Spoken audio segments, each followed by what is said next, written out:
गणेश जय गणेश जय गणेश देवा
नारायणी नमोस्तुते गौरी नारायणी नमोस्तुते।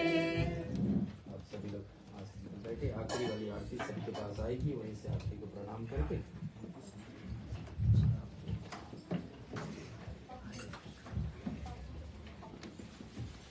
कृष्ण चालीसा का पाठ है।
वंशी शोभित कर मधुर नीर जल जन श्याम कर करुण अजर जन बिंदुरत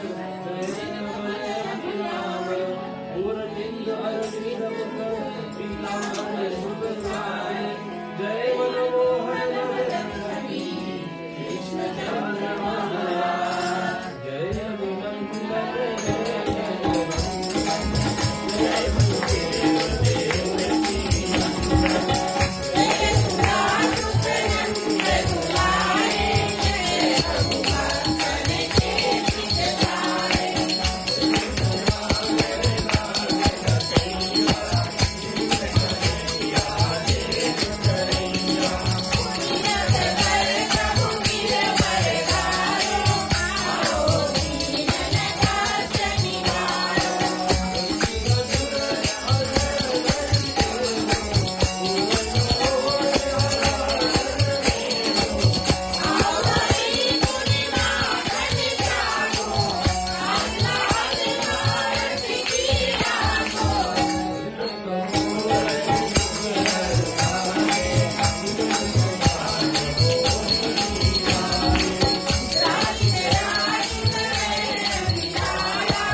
सभी को अभिनंदन करते हुए अपने पूज्य पंडित जी की ओर से सभी को श्री शनि संकट मोचन धाम पर ए पावन महामय पर्व श्री कृष्ण जन्माष्टमी के शुभ पावन अवसर पर सभी को हम अभिनंदन और स्वागत करते हैं। और विशेष रूप से आज हम स्वागत करते हैं जो हमारे मुख्य यजमान है पंडित हंसराज शर्मा जी, उनके साथ परिवार समेत आज हमें जो प्रसाद और महाप्रसाद का सहयोग प्रदान हुआ है उनके हम बारम्बार आभारी हैं और धन्यवाद देते हैं। और राधे प्रिय कृष्ण की कृपा इन परिवार पर बनी रहे, इनका लगाव हमारे मंदिर से बड़ी जटिल है और इसी तरह लगी रहे और सब हम अपने धर्म इनके जो आचरण को पालते हुए अपने धर्म के सन्मार्ग पर चलते रहे। बंधुगण ये भी सूचित कर दे कि जो आने वाली 7 रात्रि के सत्संगत कृष्ण जन्माष्टमी के पावन पर्व के उपलक्ष्य में होगी, वो चलते रहेगी और इसके निमित्त जो भी प्रसाद और महाप्रसाद का सहयोग दान चलती रहेगी वो सब हो चुकी है। और अगर आप आए तो संख्या में प्रसाद लगाएगी ताकि उसका बड़ी भांति प्रयोग हो। भक्तजन आप सभी को हम स्वागत करते हैं और छोटी सी कुछ सूचना बाद में देगी कथा के पंडित जी के द्वारा हम आरम्भ करेंगे, फिर बाद में एक शुभ सूचना भी है उसको हम अपने साथ में फिर लेकर चलेंगे। धन्यवाद। कृष्णचंद्र भगवान की जय। आज हम लोग प्रथम दिवस पर भाद्रपद महीना ऐसा महीना है जिसमें भगवान विष्णु का अवतार श्री कृष्ण रूप में और भगवान वामन का भी अवतार, और इसी महीने में श्री गणेश जी को भी धरती पर आना। और इस बात को लेकर के हम लोग कल जो श्रावण महीना का पूर्णिमा था उस तिथि पर क्या था, भगवान श्री कृष्ण का बड़े भाई बलराम का जन्म। और बलराम के जन्म जब हो गई, आपको पता है कथा वर्ष हम लोग सुनते हैं, भगवान बलराम भी एक विष्णु का अवतारी माना जाता है। लेकिन उनको जन्म होने के बाद में 1 वर्ष तक बलराम ने आंख नहीं खोले। उनका इच्छा था कि जब साक्षात भगवान पधारेंगे तभी आंख खोले। सबने गांव के मुखिया गर्गाचार्य से प्रश्न करते हैं कि ये बालक तो ठीक है, सब कुछ लक्षण में और जैसे बालक जैसा है, लेकिन ये आंख ही नहीं खोल रहा है, इनका कोई उपाय करें। तो सब बताएं कि देखिए इनका उपाय यही है कि इनके किसी का इंतजार में है, बलराम किसी का इंतजार में, जब तक वो नहीं आएंगे तब तक आंख नहीं खोल पाए।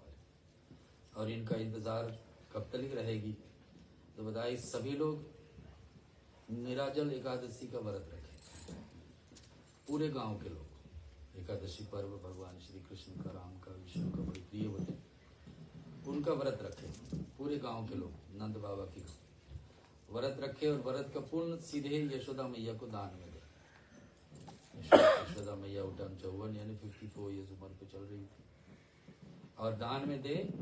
और इन्हीं का गोद में एक कोई और बालक आने वाला, एक गर्गाचार्य के पत्नी है, पूर्णमासी है, वो बताती है गांव का लोगों की सभी लोग ध्यान रखिए कि सभी लोग व्रत रखे और व्रत का पूर्ण दान करे मैया को। और इन्हीं का गोद में कोई दूसरा बालक आने हैं जिसके आने के बाद में ही ये बलराम आंख खोलेंगे। तो सभी उस कर्म करते हैं। भक्तजन भक्तों का एकादशी व्रत का प्रभाव सचमुच में बालक आए, कब आएंगे, कैसे आएंगे, हम आने वाले दिनों में सुनेंगे। बलराम को पिछले जन्म में लक्ष्मण हुआ करते थे। उनकी बड़ी इच्छा थी कि काश हम भगवान राम से बड़े होते तो सारे इतने आज्ञाकारी मुझे नहीं रहना पड़ता। और भगवान राम का बड़ा अच्छा नाम है, राम तो अच्छा था, मेरा इतने लंबे लक्ष्मण। भगवान के नाम जैसा मेरा नाम होता तो नहीं अच्छा होता। तो भगवान उनके मन की इच्छा समझने वाले, भगवान सभी की इच्छा समझने वाले। भगवान राम उस समय इनको वरदान देते कि चलिए आप तो शेषावतार है ही, शेषनाग के अवतार, अगली बार हम आएंगे तो आपको बड़े भाई बनाएंगे।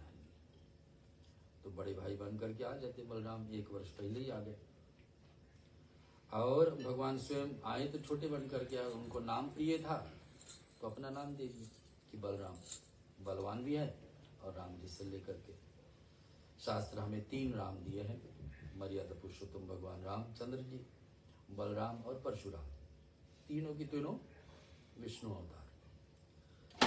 तो इस प्रकार से बलराम का लक्ष्मण थे, लक्ष्मण का इच्छा था राम अवतारी से कि हम बड़े भाई बने और बड़े भाई का नाम लेके चले। तो दोनों इच्छा भगवान इस युग में पूरा करेंगे, द्वापर युग। भगवान राम भी अपने 14 वर्ष के वनवास में बहुत सारे माताएं को, स्त्रियों को मिले जिनकी इच्छा हुई कि भगवान के साथ ब्याह हो। लेकिन भगवान सभी की इच्छा टालते गए, बताए कि इस अवतार में तो मैं मर्यादा में नियमित हूँ और इस समय बस सीता ही हमारे जीवन में, लेकिन अगले जन्म में आएंगे तो ये कार्य पूरा हो सकता है। तो भगवान के इस समय आएंगे तो कितना हजारों में संख्या में इनके गोपियां बनेंगे। तो ये इच्छा भी भगवान राम अवतारी से छूट करके कृष्ण अवतारी तक रहेगी। जब भगवान राम प्रकट होते तो हम लोग गाते वीरप धेनु सुर संत हिता लीन मनुज अवतार।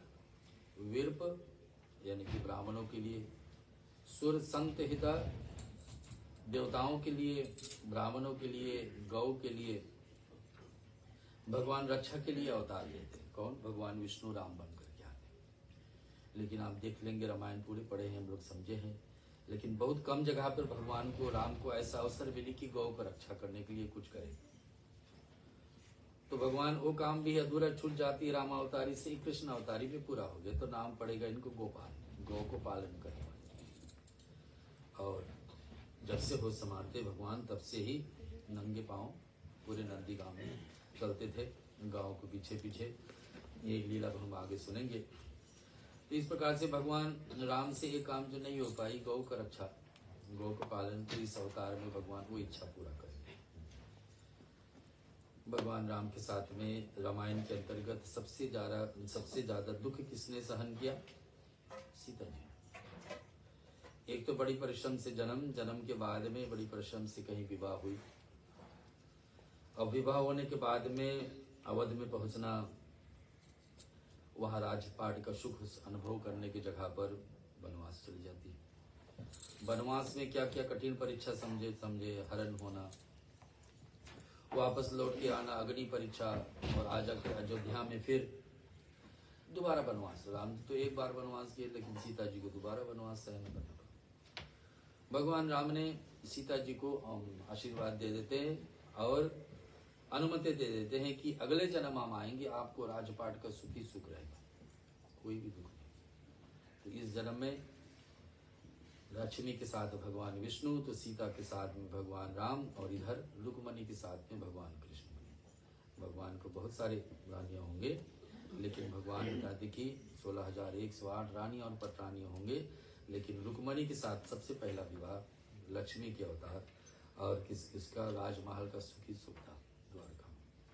कहीं कभी कुछ परिश्रम नहीं, बस यही विवाह होने में विलम्ब था, लेकिन जब हुई तो उसके बाद में रुक्मणी का कुछ भी दुख नहीं पड़ी। सीता माता का पिछले जन्म के अवतार में इस रूप में आकर के रुक्मणी बनती। राम बने हैं कृष्ण, लक्ष्मण बने हैं बलराम, सीता जी बनती है रुक्मणी। इधर हनुमान जी, हम लोग को पता है कि लंका कांड में शुरुआत होती है। लंका में प्रवेश करने से पहले राम भगवान सेतु बनवा रहे थे, सभी लोग, सभी वानर सहायता कर रहे थे। सहायता करते करते कोई पत्थर में राम लिख के लाते हैं, तो पत्थर तैरता है, तो क्या नल और नील की गाथा अलग से। उसी समय हनुमान जी भी एक पर्वत को उठा करके ला रहे थे। आधे मार्ग पे पहुंचे कि आश्वासन आई कि देखिए अब तो सेतु बन गया, 5 दिन का बात था, 5 दिन में सेतु बन गई। अब जो भी पर्वत पत्थर जहां से भी आ रहे हैं, सब वानरों को कह दिया गया कि वहीं छोड़ दीजिए। तो हनुमान जी के से जो पर्वत थे, उनसे हनुमान जी से बतलाया, हनुमान जी से पूछे कि आपने तो आश्वासन दिए थे कि हम प्रभु के करीब जाएंगे, आप यहीं छोड़ करके जाना। ये बात भगवान राम तक पहुंचती है। भगवान राम ने सूचना दिया कि इसको कह दो कि इस जन्म नहीं, अगले जन्म में आएंगे तो आपको एक नहीं 7 दिन के साथ में आपके साथ लीला करेंगे। तो पर्वत कौन बनेंगे? गोवर्धन। जो भगवान 7 दिन तक अपने एक उंगली पर, छोटी उंगली पर उठा करके रखेंगे। उस कथा हम लोग अगले सोमवार उस कथा को आगे लेंगे। इधर माता कौशल्या और माता कीर्ति, एक तो जननी है और एक जननी नहीं है। एक तो जन्म दी है कौशल्या, लेकिन के का बड़ा इच्छा था कि काश राम मेरे कोख से जन्म लेते। भगवान ने कहा कि तुम्हारी इच्छा पूरा करेंगे। लेकिन के ने ये भी कारण बने, के ही कारण बनी कि भगवान को वन में जाना पड़ा। भगवान को तो दुख नहीं पड़ा कि वन में गए, तो ऋषि मुनियों से मिले। भगवान तो भगवान ही है, उनका तो उसी में मगन था कि भक्ति करने के लिए अवसर मिले कि राजपाट में बैठते तो भक्ति नहीं हो पाती। तो दूसरे ऋषि मुनि के साथ जो दर्शन देना था वे सब नहीं हो पाती। लेकिन सबसे बड़ा दुख पड़ी माँ यशोदा को, माँ कौशल्या को। तो दूसरे जन्म में के जाकर बन जाएगी देवकी। जन्म देने के सुख है, लेकिन साथ में रहने का सुख नहीं। क्योंकि जन्म लेते ही भगवान श्री कृष्ण को उठा करके दूसरे गांव में, जहाँ यशोदा के रूप में कौशल्या जाकर के है, तो यशोदा के रूप में वहां पर भगवान कृष्ण का निवास बनेगी। 1 नहीं 12 वर्ष। तो ये सब कथाएं इधर से उधर जोड़ करके है राम अवतारी से कृष्ण अवतारी तरीके चलती है। जो भी काम भगवान से अधूरा रहा वो दूसरे अवतार। कभी राम बन के कभी श्याम बन के चले आना प्रभु जी चले आना।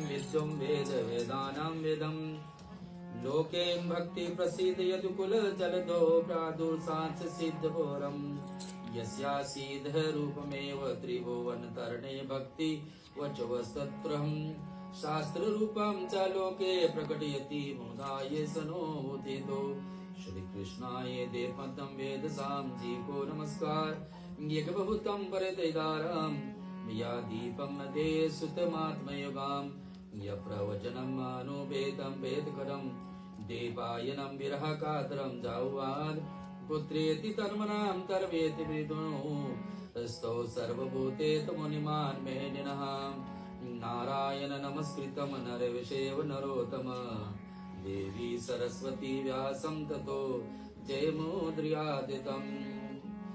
नारद मुनि का मन में एक बार भ्रमण करते हुए धरती पे आए तो देखे कि एक माता बैठी है, उसके पास दो पुत्र लेटे हुए हैं। दोनों को दुख पूछते हैं और कलयुग की दशा देख करके उनसे पूछने लगे, सुनो मैंने ऐसी युवती को देखा है कि जो बड़े दुखी है, उसकी गोद में दो वृद्ध पुरुष लेटे हुए है माता जी, लेकिन उसकी गोद में जो दो बेटे लेटे हैं माता जी से भी ज्यादा उम्र के। मैंने उससे पूछा कि आप कौन है, तो युवती ने बताया कि मैं भक्ति हूँ। देवी कह रही कि मैं भक्ति हूँ। और ये वृद्ध पुरुष कौन है? दोनों मेरे पुत्र है, दोनों बेटे हैं, लेकिन मुझसे पहले उम्र ज्यादा हो, मैंने देखने में वायु। इनका नाम ज्ञान और वैराग्य है। और ये दो युवतियों को खड़ी होकर के गंगा यमुना के समान इन दोनों देवियों द्वारा मेरी सेवा करने के भी मुझे शांति मिलेगी। अब हर एक प्रयास कर लिए कि ये दोनों बेटे जैसे होना चाहिए वैसे रहे। अंत में कुछ नहीं हो पाए तो नारद जी बताए कि कलयुग में सबसे बड़ा ग्रंथ तो श्रीमद् भागवतम। ये हम लोग को बड़ी भाग है कि हर वर्ष हम लोग को वर्ष में एक बार श्रीमद् भागवत श्रवण करने की मिल जाए। श्रीमद् भागवत ऐसा ग्रंथ है जो ग्रंथों में महान, पंचम वेद निराला, पांचवा वेद जैसा, चार वेद फिर पंचम वेद जैसा, जिसको सुनाने के लिए माता पार्वती ने जब भगवान शिव से मांग किया तभी आई हमारे देश में। और जिसको सुनने के लिए हर समय भी सुन नहीं सकते हैं, मैंने उतनी लाभ नहीं मिलेगी। अभी इस समय अंधेरा पक्ष भादो महीना बड़ी उत्तम समय है भागवत सुनने के, जो हम लोग अभी सुना रहे हैं। मैं आपको ये भूमिका बना रहा हूँ। नारद मुनि ने बताया, भक्ति को उपदेश दिया, भक्ति देवी को उपदेश दिए कि सबसे सरल उपाय है कि इन दोनों में से श्रीमद् भागवत की कथा सुनानी। व्यक्ति जब एकदम आसरा छोड़ दे, जीवन में कुछ ना रह जाए, तो उसके पास भागवत तो है। 7 दिन है तो इस वर्ष भी 7 दिन मिल रहा है। इस वर्ष 7 दिन कैसे मिल रहा कि आखिरी दिन वास्तव में कल रात्रि से जन्माष्टमी की तिथि शुरू हो गई। तो आज से लेकर के अगले गुरुवार, यानी कि गुरुवार को जब जन्माष्टमी का उत्सव हम लोग मनाएंगे, उस दिन भी 9:19 तक ही है अष्टमी। कुछ मंडली तो 6 दिन ही कर रहे हैं, क्योंकि 12 बजे रात को तिथि गुरुवार को भी नहीं मिलेगी, बुधवार को मिलेगी, लेकिन हम लोग 7 दिन बेचे, क्योंकि 7वां दिन पर वास्तव में नंद उत्सव होता है। नंद उत्सव के मतलब उसी दिन तो पता चला कि भगवान इनके घर पर नंद बाबा के घर जन्मे, तो उनको उठा करके गोद और फिर झूला राम जन्म तो अलग बात, राम जन्म तो दिन में, राम जन्म तो दिन में हो तो सभी को खुले, सबको पता है कि राम जन्म जन्म लेने वाले भगवान प्रकट होने वाले। तो उस समय तो उपदेश हुआ कि सब चलिए झूलाली गीत, लेकिन कृष्ण भगवान के समय तो अलग बात थी। तो छुपा करके रातें रात ले गया कि यहाँ से वहां पहुंचाए। कथा आती है नारद मुनि ने उपदेश दिया कि ये ज्ञान और वैराग्य को श्रीमद् भागवत सुनाओ। जीवन में भक्ति हमारा आत्मा कुछ भी कर ले, लेकिन भागवत सुनने के बाद में इतने ज्ञान, इतना वैराग्य पैदा हो जाता है। ज्ञान के मतलब ज्ञान, ज्ञान हम सबके पास अलग अलग क्षेत्र में कुछ ना कुछ है, कोई इसको ज्यादा पता, कोई इसको कम पता, ऐसे ऐसे। लेकिन जो ज्ञान आपको भक्ति करा दे, जो ज्ञान आपको संसार को तार दे, वो है भागवत ज्ञान। वैराग, वैराग के मतलब सेक्रीफाइस, त्याग।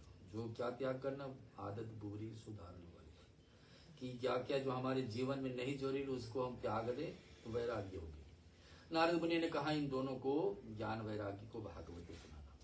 नारद की उपदेश हुई, श्रीमद् भागवत महापुराण शुरुआत। अब हम कथा सुना रहे। पूछे प्रश्न में कि और किसी ने इस कथा को सुने हैं जिसको पहले तारा गया?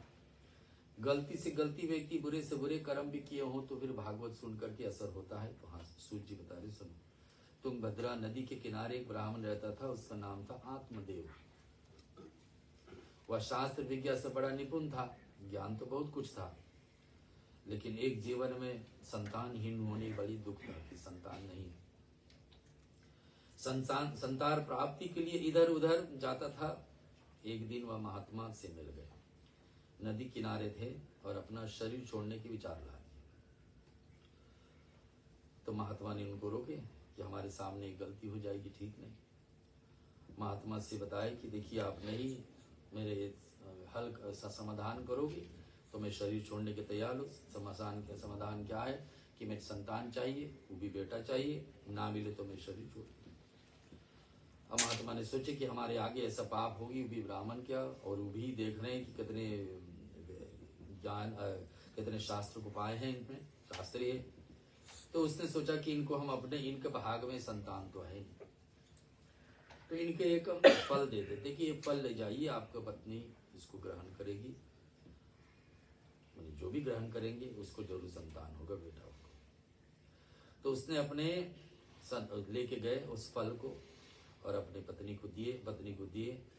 और ब्राह्मण की महात्मा ने, महात्मा जी के फल लेकर अपनी पत्नी को जब धुंधली नाम को दिए, तो धुंधली ने सोचा कि सचमुच में गर्भ हो जाएगा, फिर बच्चे को कैसे संभालेंगे। अभी तक तो जिसके जीवन निकल गया है बिना संतान को, फिर संतान आएगा तो क्या होगा। इसलिए उसने उस फल को स्वयं नहीं खा करके घर पर चल रही गाय को दे दिया। धुंधली ने अपने बहन को पास गई और उसने बोली कि तुम्हारी संतान आने वाली होगी, उस संतान को आप मुझे दे देना इतने दाम में।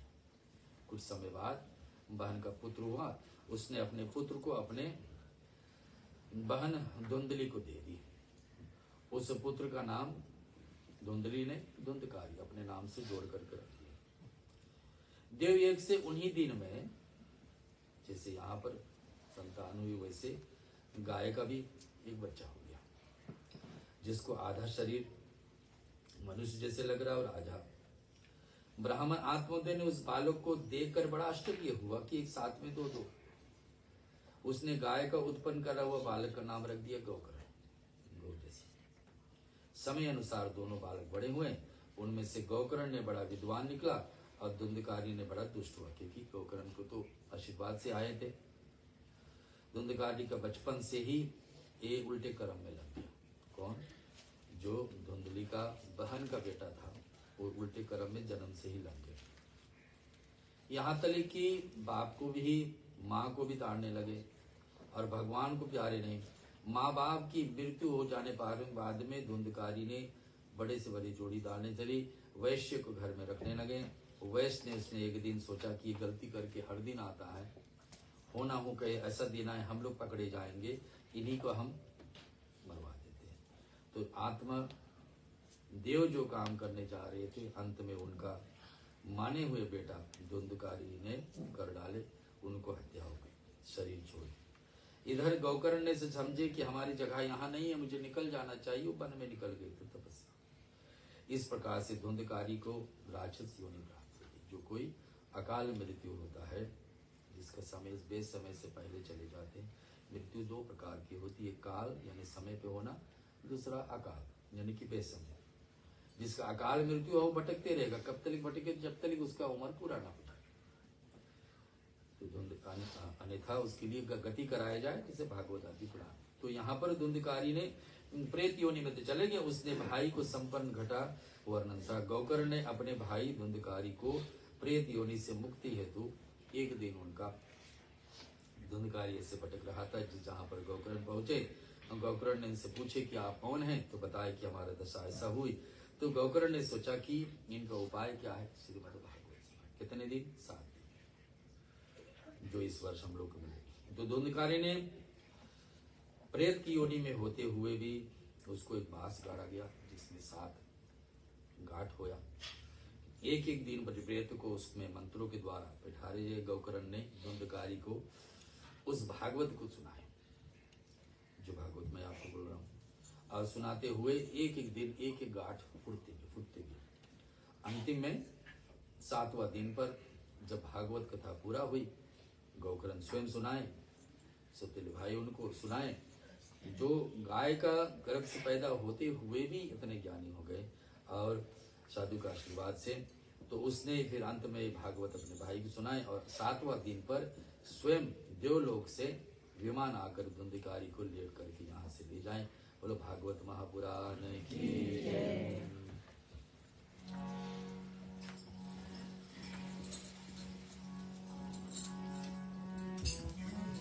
नजर रहती हूँ मगर तुम नजर नहीं आते, नजर में रहते हो मगर तुम नजर नहीं आते, नजर में रहती हूँ मगर तुम नजर नहीं आते, नजर में रहते हो मगर तुम नजर नहीं आते।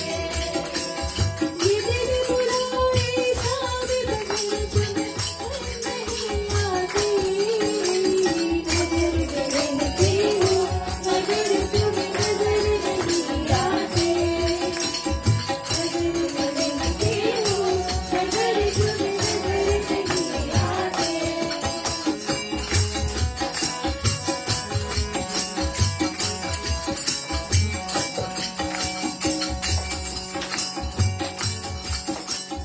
सासों की मेरी डोरी पुकारे सावरिया, सासों की मेरी डोरी पुकारे सावरिया, मैं तुझको ही ढूंढी ओ सावरिया, मैं तुझको ही ढूंढी ओ सावरिया। इधर नहीं आती जरा क्यों इधर नहीं आती, इधर नहीं आती जरा क्यों इधर नहीं आती। इधर बुलाए शाम सुने तेरी तुम नहीं आती, नजर में रहती हो मगर तुम नजर नहीं आते, नजर में रहती हो मगर तुम नजर नहीं आते। भागवत महापुराण की श्री सूची बता रहे कि 6 महीने ऐसा है वर्ष में, जिसमें भागवतम श्रवण करने के लिए बड़ी लाभदायक, और उसी 6 महीने में श्रवण करना चाहिए। अभी चल रही है भाद्रपद, इसके बाद में अश्विन आएगी, पितृपक्ष और राम नवरात्रि, उसके बाद में कार्तिक आएगी, इसमें भी अब माघशीर्ष आएगी। ये 4 महीना इधर, और 2 महीने पहले जो बीत चुके हैं आषाढ़ और सावन, सावन जो भी बीती इसमें भी उत्तम समय था, और आषाढ़, ये 6 महीने में कभी भी 7 दिन निकाल करके भागवत सुन लेना चाहिए। संकल्प लेके सुने तो ज्यादा लाभ होता है, क्योंकि उसमें आप व्यक्तिगत लाभ होता है। इस बात को विशेष ध्यान रखे हुए कि यज्ञ कराने के स्थान पर वहां पर अधिक से अधिक व्यक्ति एकत्रित हो सके। स्थान शुद्ध आदि साफ करके और उस जगह पर श्रवण करना चाहिए। वक्ता को इसी प्रकार से कथाओं को नियम बताए कि ये सब कथा विधि विधान से करना चाहिए। भगवान सप्ताह की कथा का विधान कर करके दिशा लेने वाली कथा सुनने के अधिकारी बताते हैं। श्रोता को 7 दिन तक ब्रह्मचारी रूप धारण करना, व्रत धारण करना चाहिए। ये सब बातें बताते हुए कि कथा की शुरुआत कहाँ से हुई, तो आई प्रश्न पार्वती मैया पर। पार्वती मैया के बार एक बार नारद जी कह दिए कि आपको पता है शिव जी के गले में इतने मुंडक माला पहने हुए, क्या कारण है? तो बताया कि नहीं पता है। तो बता दे कि हर एक बार एक एक माताएं का ही माला पहने हुए। तो कैसे हुई कारण? तो नारद मुनि बताया कि ऐसा हुआ है, भगवान शंकर आपसे बताए क्यों नहीं? शंकर भगवान के पास गए और पार्वती मैया ने प्रश्न की, इस बात को आप छिपा करके रखें। तो इस बात बताइए। तो बताने की एक ही, आपको अनेक बार जन्म होती है पार्वती, लेकिन भगवान शिव तो सदा शिव हमेशा रहते। तो ऐसा क्या हो सकते कि मैं भी अमर बन सकूं? पार्वती मैया कहती इसके लिए अमर कथा सुनो। भागवत कथा भी एक दूसरा नाम है अमर कथा, लेकिन इस जगह पर नहीं सुन सकते। इसको जगह पर अलग एकांत जगह पे, जहाँ ठंडी कोई सहन न कर पाए कोई जीव भी। तो अमरनाथ आज भी एक गुफा है जहाँ पर भगवान शिव का बर्फ का लिंग 6 हफ्ते तक दिखाईमान होता है। रक्षाबंधन के दिन एकदम सून हो जाती है और फिर गल करके भानी हो जाती है, फिर बनती है 1 साल बाद। और फिर ऐसे उसी स्थान पर भगवान शिव ने पार्वती को लेकर गए। इवन वहां तक पहुंचते पहुंचते नाग देवताओं को भी दूर करिए, नंदी को भी दूर कर दिए, सिर्फ पार्वती और भगवान शिव ही वहां पर है। चंद्रमा भी अलग गए और वहां पर पार्वती मैया को भगवान शिव ने जब कथा सुनाते गए, हर एक दोहा चौपाई पे भगवान शिव ने जैसे गान करते थे वैसे जय जयकार होता रहा।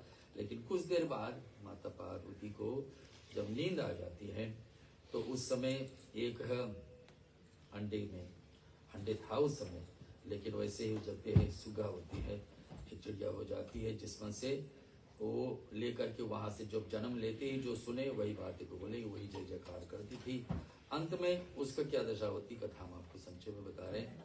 पार्वती मैया तो कथा खो देती है, नहीं पूरा सुन पाती है, लेकिन सुगा जो श्रवण करते हैं वही जाकर सुखदेव मणि बनेंगे, क्योंकि वहां से पक्षी दौड़ती है, दौड़ते दौड़ते जा करके वेद माता के पास में मुख में जो श्वास ले रही थी उसमें जाकर प्रवेश करती। 12 साल तक उनके गर्भ में ही रही। 12 साल बाद भगवान शंकर भी उनके पीछे पीछे दौड़े उनको रोकने के लिए। नारद मुनि बताते कि प्रभु किसके लिए बताने कि शंकर को रोकने जा रहे कि ऐसा ना हो जाए, इसने अमर कथा सुना है तो ये अमर हो जाएंगे। बताए जब अमर कथा सुन ही लिए हैं तो अमर तो हो ही गए, तो उसको कैसे आप मार सकते हैं? तो मार नहीं पाए। अंत में जा करके वेद माता का मुख में प्रवेश करके 12 वर्ष तक गर्भ में रहे। अंत में जब जन्म लेने के बाद ही सीधा छोड़ करके माँ पिताजी को वन में चले गए। लेकिन वही कथाकार बनेंगे सुखदेव। तो सूत जी बताने लगे श्री सुखदेव जी का अभी ये जो पवित्र नहीं हुआ था कि संन्यास लेने की तैयारी हो गई। 12 वर्ष में ही ये जो पवित्र होता है, कोई ये जो पवित्र यानी गुरु दीक्षा लेते हैं तो सबसे उत्तम उम्र है 12 वर्ष। उनके पिता व्यास जी ने कातर खबर सवेर करके पुत्र को रोकने के प्रयत्न किया कि अभी तो गुरु दीक्षा लिए। उस समय तन्मय होने के कारण सुखदेव जी ने और से वृक्षों से मध्यम में आवाज भाई कि श्रीमद् भागवत बहुत ही गोपनीय और रहस्य पुराण है और समस्त वेदों का भी सार है। वेदों में से चुने चुने जाने और विशेष और अंतकरण में समस्त विकारों का विजय प्राप्ति करने हेतु श्रीमद् भागवत पुराण का पाठ करना चाहिए। बेटा सुखदेव जी अपने पिताजी को ज्ञान दे रहे हैं। यह पुराण भगवान श्री की संबंधित है। इसका पाठ भली भांति स्वस्थ चित्त करना चाहिए। ऐसे करने से आत्म शुद्धि होती है, सहायता मिलती है। श्रद्धालु मुनिगण और भगवान कथा सुनने से प्राप्त ज्ञान, वैराग्य और भक्ति, 3 चीजें जीवन में जरूरी। ज्ञान जो हम लोग को सद्गति कराए, अच्छे ज्ञान मिले ताकि हम जो भी भगवान की भक्ति मिले तो उसमें हम लोग को सद्गति मिले। वैराग्य यानी कि बुरी आदतों से हमारे जीवन से छूटे और भक्ति हो जाए। हृदय से परंतप रूप से भगवान को अनुभव करना चाहिए। ये बेटा अपने पिता को बता रहे। श्रद्धालु एकाग्रित मन के भगवान के नित्य निरंतर ध्यान करना चाहिए, कथा कीर्तन करना चाहिए। ऐसा करने से रजोगुण और तमोगुण के भाव जीवन से निकल जाए। हर एक व्यक्ति में 3 प्रकार का गुण होता है, रजोगुण, तमोगुण और सतगुण। सतगुण है जो आपसे अच्छे से अच्छे कर्म कराएंगे, दान आदि कराएंगे भक्ति पूजा कराएंगे। वो समझना कि सत्य गुण है, सत्य मार्ग पे चले जन सत्य गुण। रजोगुण है जो संसार जीवन चला रहे, तमोगुण है जो बुरे से बुरे पाप में जाने। तो रजोगुण और तमोगुण हमारे जीवन से हट जाए तो समझना क्या आ रहा है कि धीरे धीरे सतगुण आ रहा, सतगुण से आगे हम भगवत प्राप्ति के लिए। तो तमोगुण के भाव से काम, क्रोध और मोह को अंत हो जाएगा जीवन में। जब ये सब बुरी आदतें अंत हो जाएगी तो सुखी सुख। सत्य, रज और तम प्रकृति के 3 गुण हैं।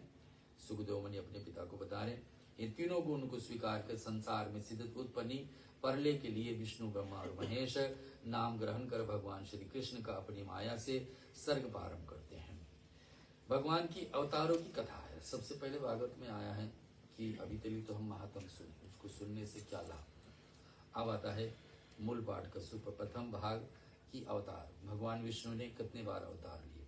24।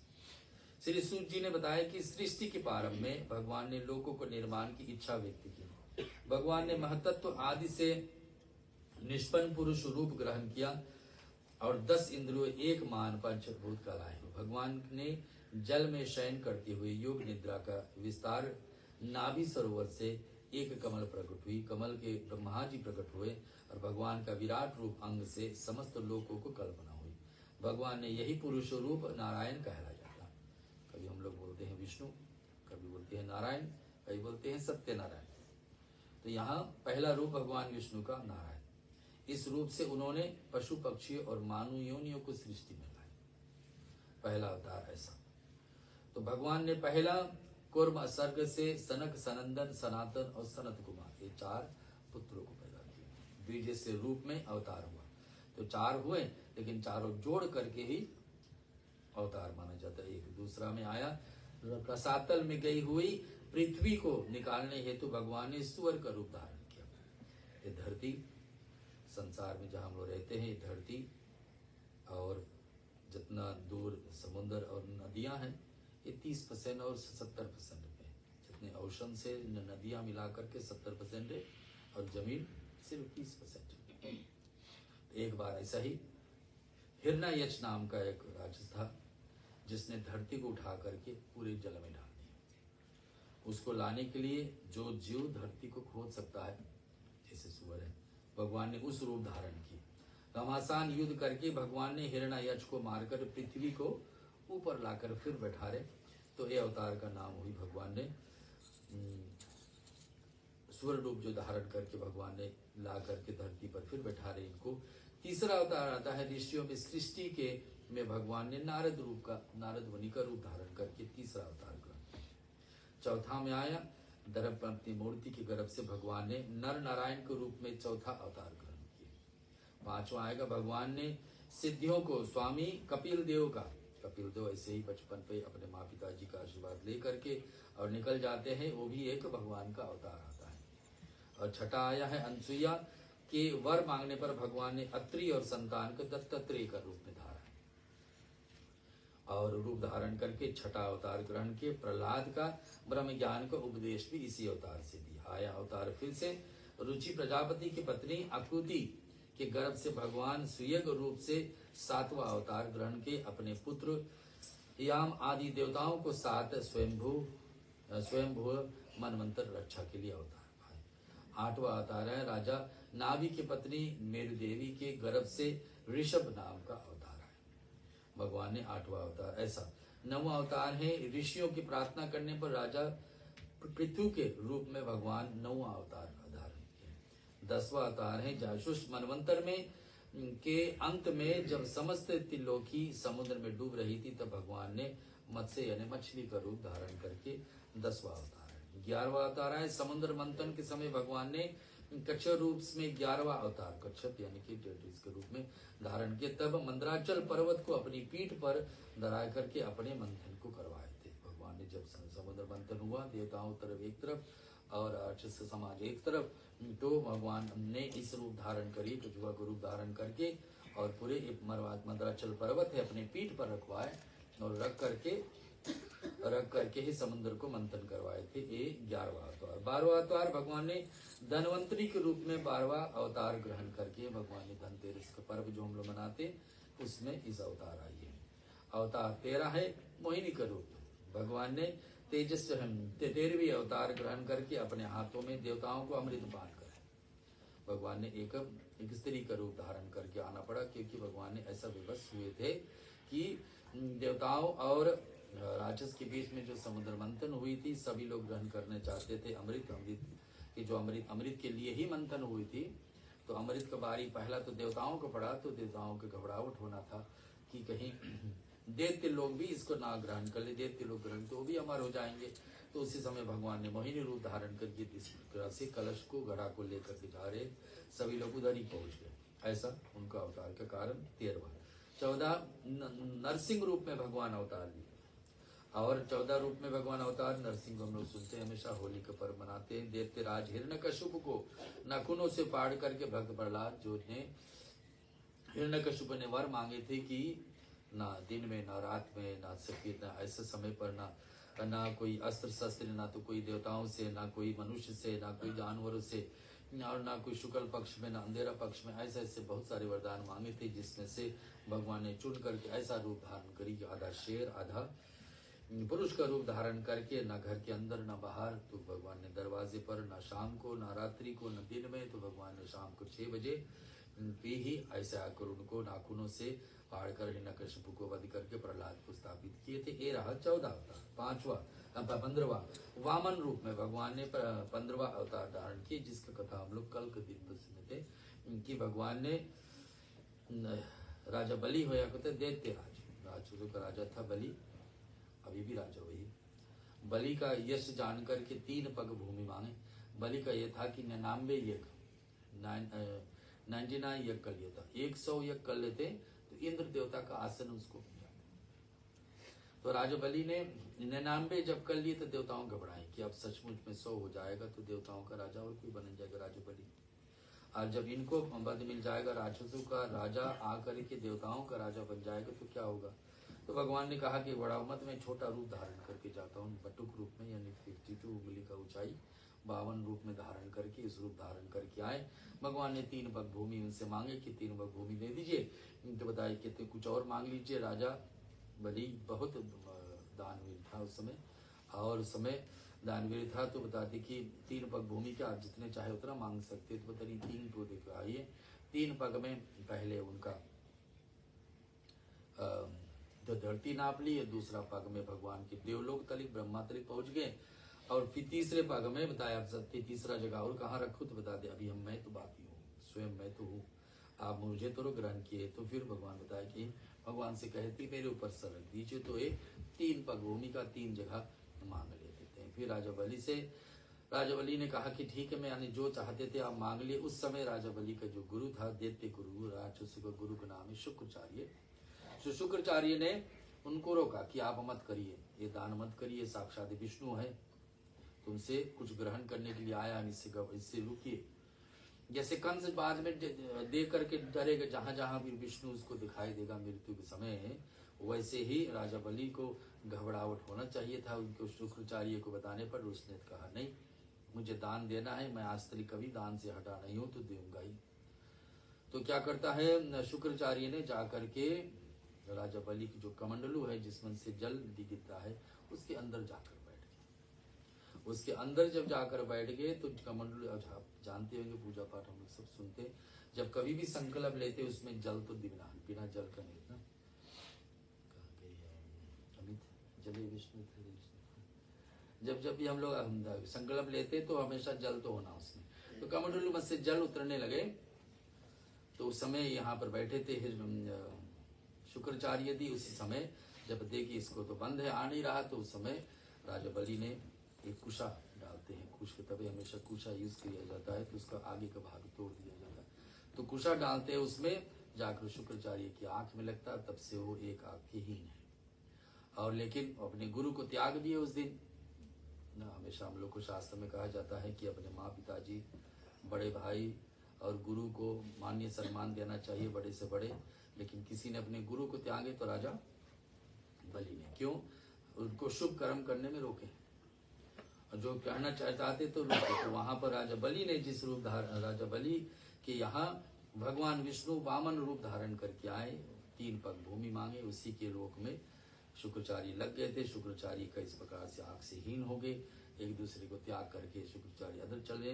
राजा बलि का राज वहां से चलते रहा, क्योंकि भगवान से वरदान मांग लिए कि भगवान बताएं कि मैं आपसे प्रसन्न हूं कि आपने 3 पग भूमि की जगह पूरी ब्रह्मांड मेरे पास मिल गई, तो अब क्या दूत बताते, यही करिए कि हमारे द्वार पर हमेशा के लिए रक्षा के लिए खड़े हो जाए। भगवान वहीं पर राजा बलि के यहाँ रक्षा करने के लिए बैठ जाते हैं, और फिर समय आने पर राजा बलि की रक्षा के लिए जब खड़े हो जाते हैं, समय आने पर माता लक्ष्मी ने चुना कि मेरे पति को जाने, विष्णु भगवान को जाने बहुत समय हो गया, कब वापस आएंगे। तो माता लक्ष्मी जब लौट करके आती है, राजा बलि से मांगती है कि इस जो द्वारपाल पे कोई है उसको मुझे चाहिए। तो बोले कि हाँ, इसलिए तो ये तो हमारे राजपाट का रक्षक है, तो रक्षक है तो फिर इसको निकाल के ले जाएंगे, तो मेरा रक्षा कौन करेंगे। तो उसी समय रक्षाबंधन राखी हो जाता है। माता लक्ष्मी ने भाई के रूप में राजा बलि को माने, और उसको यमपति राजा जो मंत्र है उसके हिसाब से उसी दिन से शुरुआत हुई, और वहां से राजा बलि को रक्षा के लिए माता लक्ष्मी स्वयं सूत्र बांध करके चली जाती है, भगवान विष्णु को वापस लेकर चली जाती। तो ये हुई भगवान विष्णु का 15वां अवतार, जो हम लोग मानते हैं कि वामन रूप में। फिर हुई परशुराम अवतार, इसके बारे में हम लोग सबको पता है। परशुराम 16वां अवतार है। राजपूत राजाओं को रेणुका उनका माँ और परशुराम द्रोही जानकर पृथ्वी को 21 बार क्षत्रियों से हीन कर दिया। था तो ब्राह्मण को तो कर्म और कुछ है, लेकिन उसमें क्षत्रियों से इतना विरोध करते थे कि 17 बार पूरी धरती पर क्षत्रियों को हीन कर दिया। उस समय जब तक एक महाक्षत्रिय के रूप में भगवान राम ना पकड़ हुए, तो उस समय परशुराम, जब भगवान राम और परशुराम को दोनों को मिलन होती है, तब परशुराम समझ के अब दूसरा राम आ गया है इस धरती पर और मेरा जाने के समय आ गया। तो परशुराम ने उस समय भगवान राम को प्रणाम करके सीता स्वयंवर में, आपको कथा पता, वहां से फिर अंतर्ध्यान हो जाते। तो ये हुई 16वां अवतार। 17वां भगवान श्री सत्यवती के गर्भ से पराशर मुनि के द्वारा वेद व्यास के रूप में 7वां अवतार माना जाता है। आपने वेद रूपी वृक्ष को कई हुई शाखाएं को बनाई है, अपने महाभारत ग्रंथ को भी रचा है। तो ये सत्यवती गर्भ से पराशर नाम के मुनि के द्वारा वेद व्यास जी का जन्म, ये भी 17 अवतार। 18वां अवतार में भगवान राम आएंगे। 18वां अवतार में भय प्रकट की पाल हम श्री राम के रूप में अवतार ग्रहण किए, और रावण कुंभकर्ण आदि को वध करके पूरा धर्म को पुनः स्थापित किए। आया 19वां और 20 अवतार एक के बाद जो कल हुई और आने वाले 7 दिन में होने वाले। भगवान ने यदुवंश को 19वां और अवतार की श्री कृष्ण और बलराम के रूप में आ गए। अपने अत्याचारी कंस को मारा और तथा अनेक लीलाएं को अनेक साथ बलराम के रूप में 20वां और 19वां अवतार एक साथ में हुई। 21वां कलयुग के आने वाले बाद में मगध देश में विहार में अजय के पुत्र के रूप में अवतार ग्रहण करेंगे। कलयुग के अंत में संसार के रक्षक भगवान विष्णु का अवतार यश नाम से द्विज के घर पे कलिक रूप में आएंगे, जो कलयुग के अंत में होने वाले। नारायण दीन दयाल रे, भज बल राधे गोविंदा।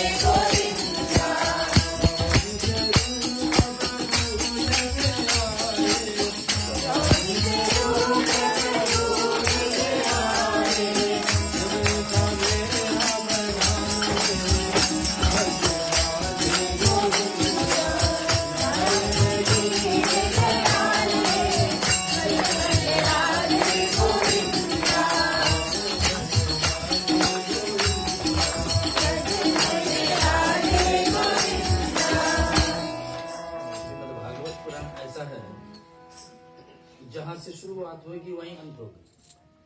शुरुआत कहाँ होता है? राजा परीक्षित का जन्म, और उनसे पहले भगवान कृष्ण कैसे महाभारत में सहायता किए, और 5 पांडव की कथा। 5 पांडव के साथ साथ में कुल में से एक बचता है, परीक्षित जन्म लेता है, जो वहां से शुरुआत और अंत होगा भगवान श्री कृष्ण फिर महाभारत। शौनक जी ने कहा कि अश्वत्थामा पांडवों का वंश नष्ट होने के लिए ब्रह्मास्त्र उत्तरा के गर्भ में प्रयत्न करे बालक को मारना चाहता था, परंतु चतुर्भुज भगवान हाथ के गदा लिए गर्भ के अंदर उसके चारों तरफ से घूम करके रक्षा कर रहा। भगवान ने अपने कवच से बालक को ढक लिया। श्री कृष्ण। महाभारत की युद्ध समाप्त हुई और ऐसे अश्वत्थामा का प्रेरणा थी कि अब ये वंश रहे ही नहीं, 5 पांडु का वंश हमेशा के लिए समाप्त हो। पहले 5 पांडु को बेटे को मार दिए थे और 5 पांडु उस अवस्था में होंगे अब दोबारा संतान, और एक ही बच रहा था। भगवान बालक की सुरक्षा के लिए स्वयं अंतर्धान हो गए कुछ देर के लिए। अब कुछ समय बाद निश्चित समय पर बालक का जन्म हुआ। वह बालक का नाम रखा गया परीक्षित।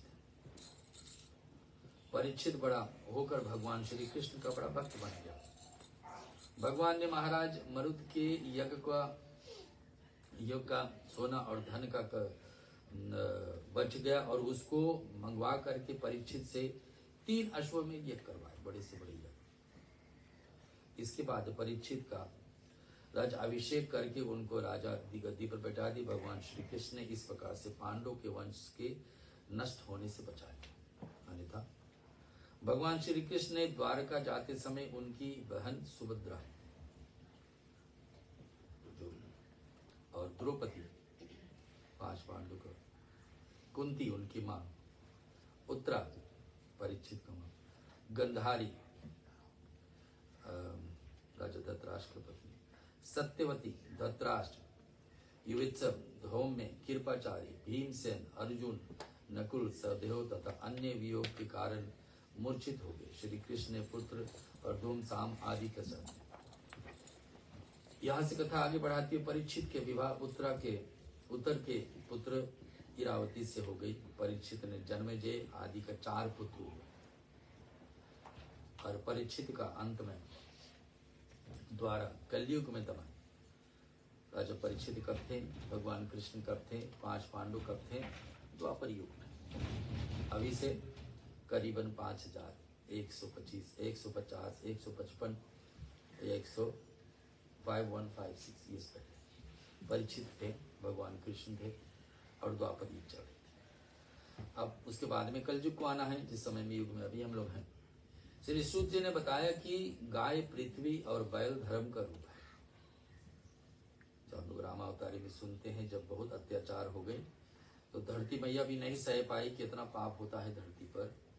तो देवताओं को सहायता के लिए भगवान विष्णु को पुकार किए कि भगवान आप धरती को रक्षा करिए। तो गाय धरती माता किसका रूप धारण करके जाती? गाय का, जिसमें सारे देवताओं का निवास। तो यहाँ सूत जी बता रहे हैं कि गाय धरती है तो गाय का रूप है, और बैल क्या है? धर्म है। और आपस में बातचीत इस प्रकार से कर रहे थे कि राजा परीक्षित सरस्वती नदी के किनारे पहुंच गए, बैल और गाय। परीक्षित ने उन दोनों को सब हाल पूछा और देखा कि शूद्र कलयुग का हाथ एक डंडा लेकर के गाय और बैल को जोड़े से पीट रहा है और उन्हें ढोकरे भी बहा रहा है। और शूद्र कलयुग का परीक्षित को देखकर अपने असली रूप में प्रकट हो गया। राजा परीक्षित का पूरा राज चलता था उस समय, द्वापर का अंत है।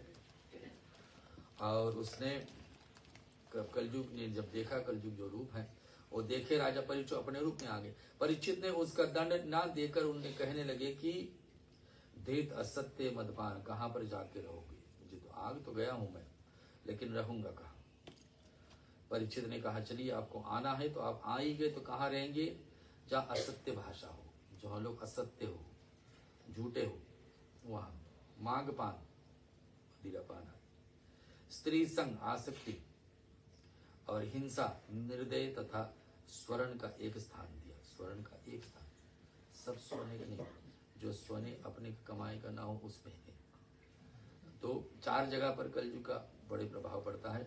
जहां पर असत्य हो, यानी कि झूठा पे सब लोग चलते हो, माघपान, मदिरा आदि पान, स्त्री के संग उल्टे जगह पर आसक्ति से, और हिंसा यानी कि दया नहीं हो, और स्वर्ण उस भाग में एक स्थान पर जो स्वयं का कमाया नहीं। बैल धर्म का 3 पैरों पे चलता है, 3 पैरों पे हो गए, तपस्या, सोच और दया। कर जो पृथ्वी पर उस दृष्टि कलयुग का से छुटकारा दिया और शांति पूर्वक संसार की सेवा और भारण पोषण करने के लिए कहा कि आप ये 4 जगह पे रोक करिए। भगवान बताए, अरे थे नहीं। तो एक दिन राजा परीक्षित अब स्वयं उसमें फंस जाते हैं, जिस बातें को वरदान दिए कलयुग की इस जगह पर रहो, उसी में अपने फंस जाते हैं। एक दिन राजा परीक्षित वन में निकले, लेकिन उस दिन उस मुकुट को पहने, जिस मुकुट को भीम ने पहन करके जरासंध को वध किया था ना। जरासंध को वध करने के बाद में वो मुकुट लिए थे उनसे। राजा महाराजों में पहले युद्ध होता था, तो जो राजा हार जाए उसका मुकुट लेके जाना ही दूसरा राजा को विजय का चिन्ह था, कि हम जिनके उनका मुकुट था वो में लेके आए। तो जरासंध, जिसको भगवान श्री कृष्ण भी नहीं मारे, 17 बार कोशिश करने के बाद में 17 बार उनको पराजित तो किए, लेकिन मारे नहीं। भीम ने उनको मारे थे, और उनका मुकुट जो ला करके रखे थे वही मुकुट पहन करके राजा परीक्षित आज वन में चले गए। पहले से कह दिए उस सोने में जाकर बैठ सकते हो जो स्वयं का कमाया ना हो। तो राजा परीक्षित को तो है ही नहीं, कमाया तो था ही नहीं, ये तो उनको आजा परिदादा जहां से भी आए। तो वो मुकुट पहन करके गए। अब वो मुकुट पहने हैं, गलती चीज पहने हैं, तो गलती कर्म भी कराए। ऋषि के पुत्र ने जब देखे, वन में गए, राजा परीक्ष कहीं एक शमिक नामिक ऋषि के यहाँ पहुंच गए, जो तपस्या में लीन थे। और उसने, राजा परीक्षित ने शमिक नाम का ऋषि से जल मांग लिया, और जल मांगते हुए उनसे कहा कि मुझे जल चाहिए। जो अपनी तपस्या से नहीं हटे, तो एक सांप सर्प थी वहां पर, उनको मार करके और उनको गले में डाल दिया। इसका शमिक ऋषि, उन्होंने उस सर्प को ऋषि के गले में डाल दिया। उसके बाद वह अपनी राजधानी में लौट गए। अब ऋषि के पुत्र जब पता चला कि एक सर्प मेरे पिताजी के गले में है, तो क्रोध में आकर श्राप देता है। इधर राजा परीक्षित जब घर पर उतरे, वो मुकुट उठा करके वापस रखे, तो उसको याद आने लगे तो बड़ा गलती मुझसे हो गया, कि एक गलती मुझसे बड़ा हो गया जब मुकुट उतारे तब, क्योंकि मुकुट भी ऐसा था आपको पता।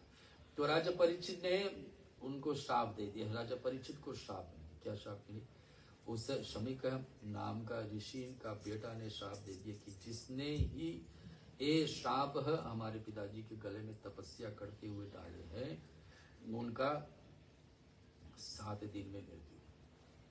वास्तव में सबका मृत्यु 7 दिन में है, किसी के पास 8वां दिन है ही नहीं, और 7 दिन हम लोग को भागवत को मिल रहा है। तो राजा परीक्षित ने चुना कि जीवन में अश्वमेघ में कर लिया हूँ, जिसको स्वयं भगवान श्री कृष्ण आकर गर्भ में रक्षा करी। आज उसके पास 7 दिन बचे। आज उसके पास 7 दिन। इससे भगवान श्री कृष्ण बताते हैं कि जीवन में हम लोग का कर्म ही सबसे बड़ा है। बड़े से बड़े रावण हो चाहे कंस हो, जब तक उनका पुण्य था उनके पास, और जितना कर्म पहले किए थे पुण्य था, कोई भी उसको कुछ नहीं बिगाड़ता है। कंस के लिए भी भगवान श्री कृष्ण को आना पड़ा, रावण को भी मारने के लिए भगवान को आना पड़ा, क्योंकि जब तक उनका पुण्य था। ब्रह्मांड में ब्रह्मा से लेकर के धरती से पाताल सताल लोग, जितने लोग हैं, कोई भी किसी को कुछ नहीं बिगाड़ सकता जब तुम्हारे पास तुम्हारी पुण्य है।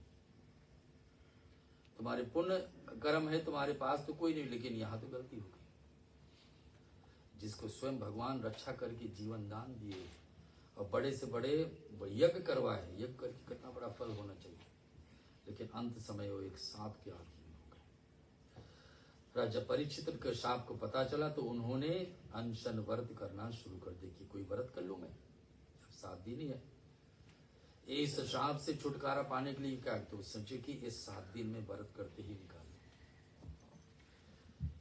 फिर किसी ने ज्ञान दिया, तो आपने तो बहुत कुछ किया, लेकिन एक जीवन में कमी है, एक खाली है आपका जीवन है, वो है श्रीमद् भागवत नहीं श्रवण, उसको श्रवण करो। सूत जी ने बताया राजा परीक्षित को अपनी राजधानी पहुंचने पर ये सब जब बातें याद आ गई, तो परीक्षित जाकर बताएं कि नेमिषारण, जहां सबसे पहला तीर्थ की जगह है नेमिषारण, लखनऊ से 2 घंटे करीबन सीतापुर के पास। जो सबसे पहला तीर्थ का दान है। और उसी जगह पर सुखदेव जी को बुलाया जाता है। सुखदेव जी बालक रूप में कहे कि मुझे श्रीमद् भागवतम सुनना 7 दिन। राजा परीक्षित को जब भागवत सुनाना शुरू किए सुखदेव जी तो बताए कि घबराइए नहीं, जब तक आप नेम में है, संकल्प में है, तब तक कोई भी सांप आपको आएगा डसे नहीं। जब तक मैं कथा सुनाते रहो, अमर कथा है, आप अमर ही हो जाओ। लेकिन जब तक कथा है, आप 7 दिन के मांगे तो 7 दिन में सुनाता हूं। तो जब तक कथा सुनते रहो कोई भी नहीं आएगा। और इस प्रकार से सुनते सुनते राजा परीक्षित ने जब मांग किए कि भगवान ये सब कथा सुनाते सुनाते मुझे क्या सुनना है, पुरुषोत्तम भगवान संसार की उत्पत्ति, पालन और पढ़ने के लिए लीलाओं का करने हेतु सत्य, रज तमो गुण और शक्तियां, मुझे और सब कथा तो सुनाना, लेकिन विष्णु भगवान के अवतारों कथा सुनाना, लेकिन विशेष करके मुझे सुना है श्री कृष्ण अवतार की कथा।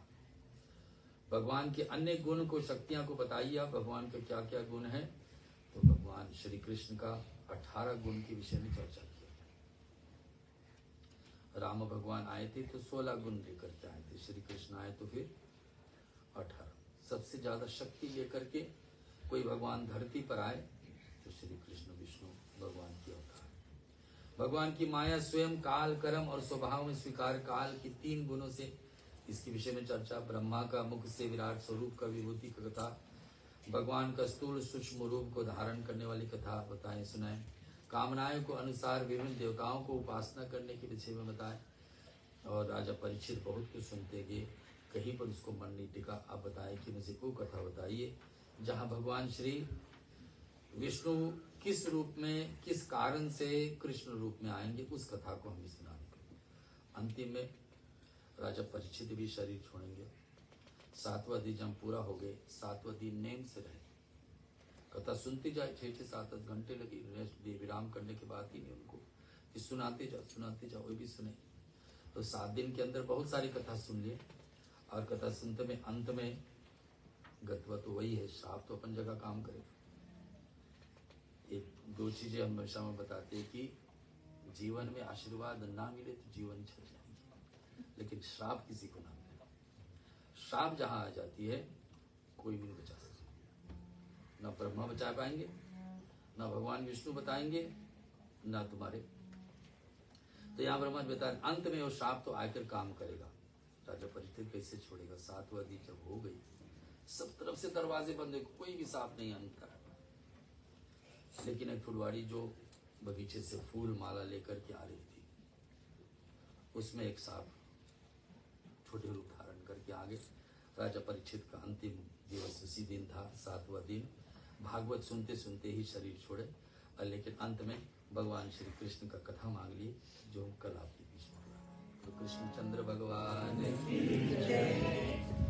लगने तुलसी लगा बैठे, लगने तुलसी लगा बैठे, जो होगा देखा जाएगा। लगने तुलसी लगा बैठे, लगने तुलसी लगा बैठे, जो होगा देखा जाएगा।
Oh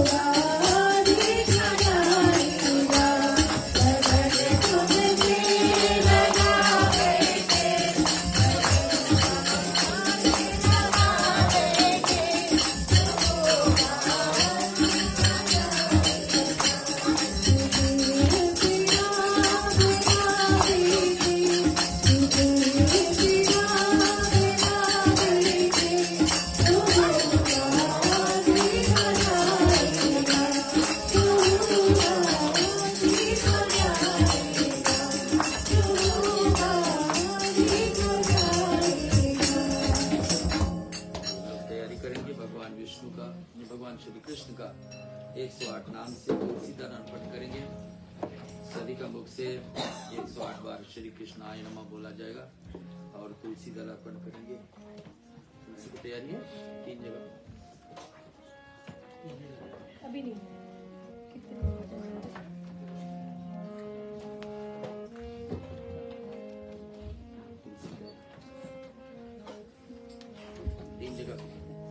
जय राधा माधव जय कुंज बिहारी जय राधा माधव जय कुंज बिहारी जय राधा माधव जय कुंज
भैया अभी आज कृष्ण भगवान 5-5, 7-7 बार डाल करके और बारी बारी से ओम कृष्णाय नमः बोलते बोलते आप एक बार जब भी हो जाएगी भगवान कृष्ण का और इसके साथ में 108 नाम भी आ सकते। प्रेम से बोलिए राधे कृष्ण चंद्र भगवान की ओम देवकी नंदनाय विद्महे वासुदेवाय धीमहि तन्नो कृष्णा प्रचोदयात् ओम शिवाय नमः ओम अच्युते नमः ओम उदिताय नमः आदिदेवाय नमः आदित्याय नमः अजलमाना नमः अजाय नमः ओम अक्षरा नमः ओम विद्ये नमः ओम आदि नमः आनंद सागर अनंताय नमः अनंतिताय नमः अनायाय नमः अनिरुद्धाय नमः स्वादिताय नमः वायुक्ताय नमः बालगोपालाय नमः ओम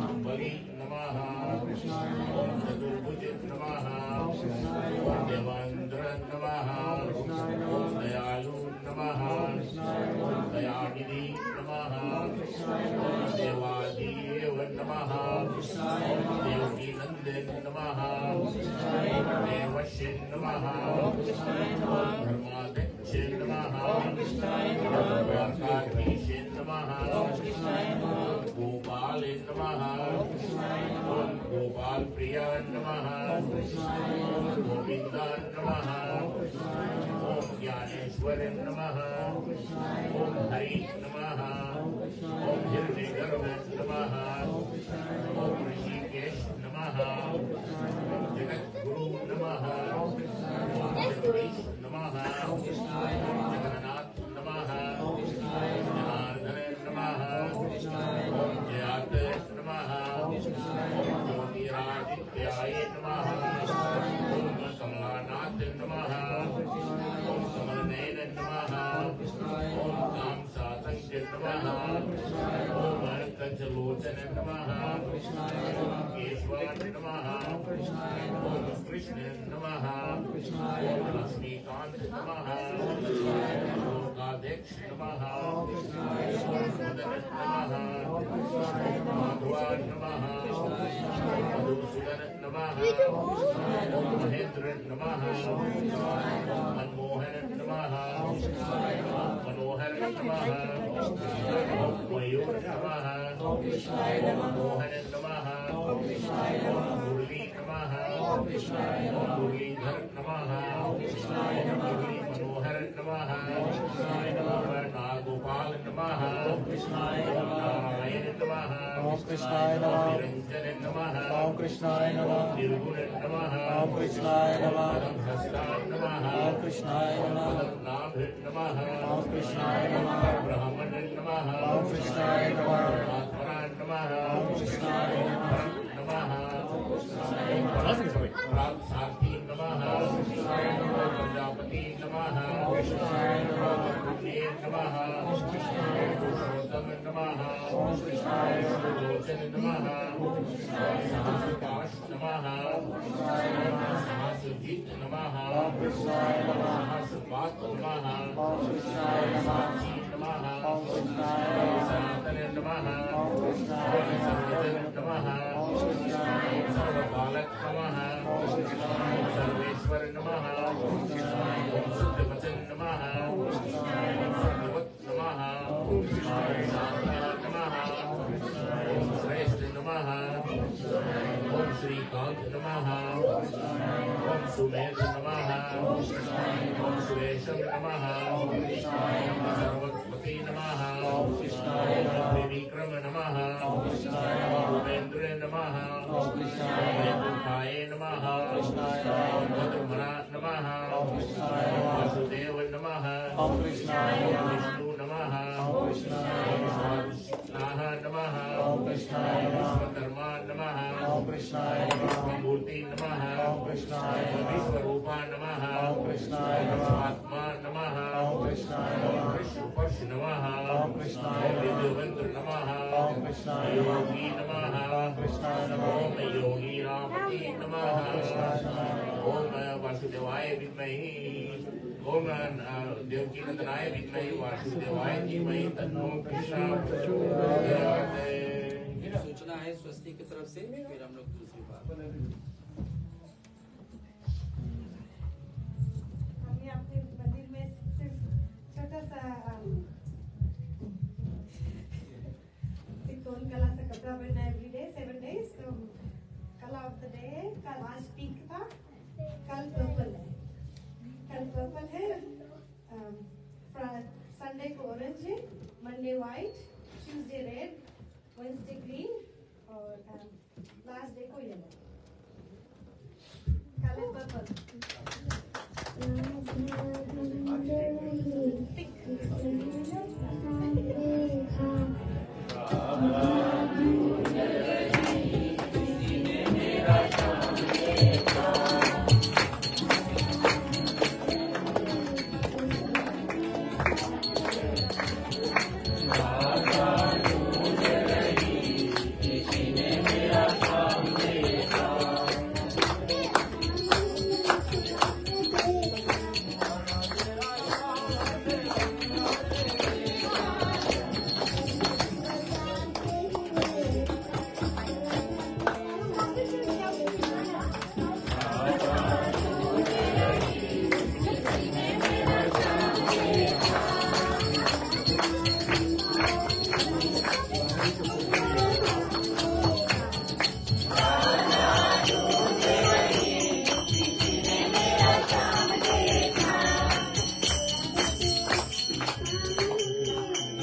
अच्छे हो, कर्म तेरे अच्छे हो तो किस्मत तेरी दासी है, नियत तेरी अच्छी हो तो घर में मधुरा काशी है। प्रेम से बोलिए राधे प्रिय कृष्णचंद्र भगवान की। हमारे जो मुख्य यजमान है, आज एक बहुत खुशखबरी है। खुशी खुशी बीते हर दिन, खुशी खुशी बीते हर दिन, सुहानी हर रात हो, कदम पड़े जिस तरफ आपके वहाँ फूलों की बरसात हो। तद्भाव यह है कि आज उनके जन्मदिन है का वर्षगांठ मनाया जा रहा है, तो भैया जी से आग्रह करेंगे कि आगे आ जाए और पंडित जी कुछ 64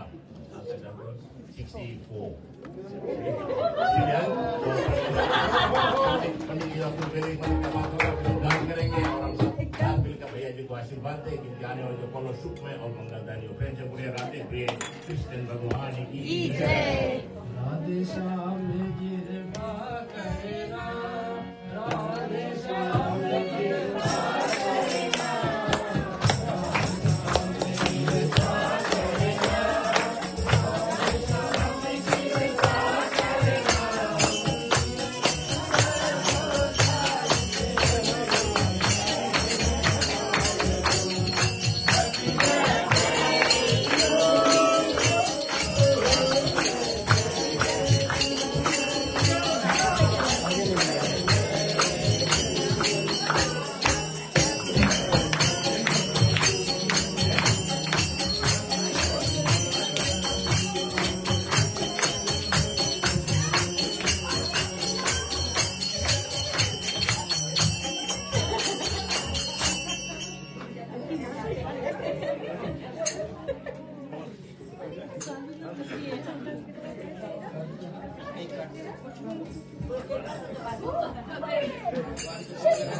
कल 44 एनिवर्सरी रहा, 44 एनिवर्सरी।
यजामहे सुगन्धिं पुष्टिवर्धनम् उर्वारुकमिवावन्दानां मृत्योर्मुक्षीयमामृताम्।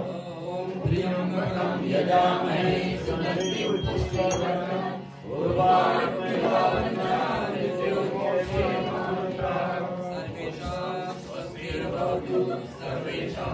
शान्तिर्भवतु, सर्वेषां पूर्णं भवतु, सर्वेषां मङ्गलं भवतु, सर्वे भवन्तु सुखिनः, सर्वे सन्तु निरामयाः, सर्वे भद्राणि पश्यन्तु, मा कश्चित् विघ्नः भवेत्।